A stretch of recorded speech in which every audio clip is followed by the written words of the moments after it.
Fasal sarni jorabo ranir bazar amsani CPM ni ingge samutangnai Subrata Sahano kubukja kobai bohogo surireka Themrang rok patimani yegalo langjaka ranir bazar sakam nogo deagolo langjaka jibe sakam nogo phiaba saktal jutani bagi refer khlaijaka ILS sakam nogo yagulo bono operation khlaijaka opatimani koktama khnawi thangi sogoi kya thangi Naikha CPIM ni adok Manik de bosaga hastebo kirangni hapang hunma mungsapon krikya borongni malmata akatse engtongla sibo Bidan Sabha chongmani yagulo Mojlispur amchayo obahai patimani uram kasai phayo jerok omhai khlakya borongno krang majanani bagi sanmung khangtisaka গতকাল রাত্রে সুব্রত সাহা এবং যতনশা দ্বারা পাশাপাশি কথা বলছিল হঠাৎ করে মজলিশপুর বিধানসভা কেন্দ্রের যে বর্তমান বিধায়ক এবং তিনি এখন মন্ত্রী এবং তার সঙ্গেই দেখা যায় একটা ছেলে সবসময় যাতায়াত করে ঘোরাফেরা করে এলাকাতে সে অনেক ঘটনার সঙ্গে যুক্ত কিন্তু প্রশাসন তার বিরুদ্ধে কোনো ব্যবস্থা নেয় না লক্ষ্য করে গেল কালকে সে হঠাৎ করে কোনো প্রকার প্ররোচনা ছাড়াই গিয়ে হঠাৎ করে তাকে হত্যা করার উদ্দেশ্যে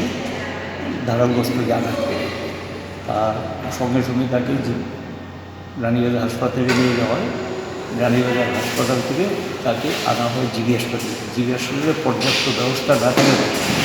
তারপরে আইএলএসে এবং আইএলএসে নিয়ে এসে তারপরে সেখানে আইএলএস হসপিটালে তাকে আজকে অপারেশন করা একটা মেজর অপারেশন তার হয় তার শারীরিক অবনতি হওয়াটি অপারেশন করতে পারবে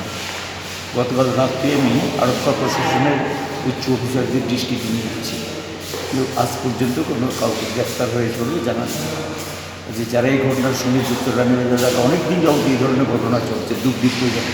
কখনো পুলিশ উপরে আক্রমণ সংঘটিত হয়েছে 8 দিন না করে তাদের বিরুদ্ধে যাতে কড়া ব্যবস্থা গ্রহণ করে দোষীদের যাতে শাস্তির ব্যবস্থা করে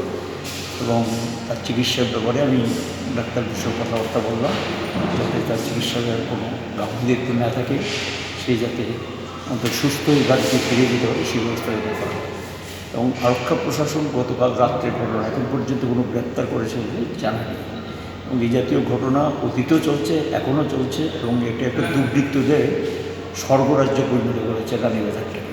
এবং কেউ প্রতিবাদ করলে বা কোনো কিছু বিরুদ্ধাচরণ করলে তাকে আক্রান্ত হয় রক্তাক্ত হতে হয় বাড়িঘর আক্রান্ত বাড়িঘর ছাড়া হয়েছে এই যে অবস্থাটা এই অবস্থাটা দীর্ঘদিন চলছে নতুন না অনেকদিন যখন চলছে এটা আমাদের দিক থেকে আমরা